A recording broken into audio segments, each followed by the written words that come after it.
So, good morning mga kahabi, no? Nag-order tayo ng dalawang trio ng PKBM Blue Eyes, guys, no? So, samahan nyo ako, pick upin natin sa LBC, guys. So, ito na siya, guys, no? From Davao del Sur po ito, guys. From Ray Fish Hub. So, unbox na natin, guys, no? So, sana safe to lahat kung dumating, guys. Sana walang casualties, no? So, ito na po siya, guys, no? PKBM Blue Eyes po to siya, guys, male. Goods naman siya, guys, no?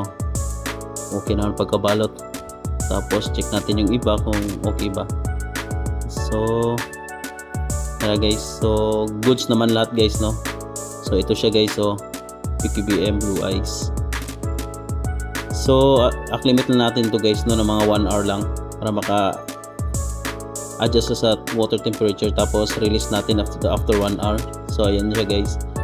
Siniparate ko muna, guys, yung male PKBM at saka female para hindi sila hindi sila muna mag-breeding kasi na-stress pa sa galing sa biyahe.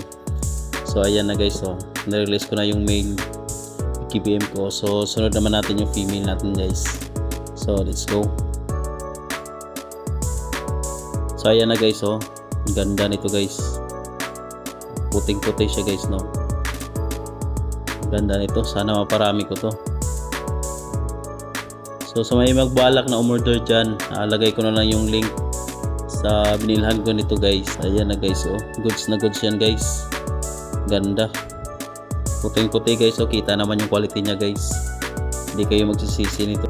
Quarantine muna natin to, guys, no? For 3 days bago natin ilipat sa main tank. Follow and subscribe naman, guys, sa YouTube channel ko para maging updated kayo sa next video ko, guys. Happy fish keeping, everyone. God bless po. Salamat.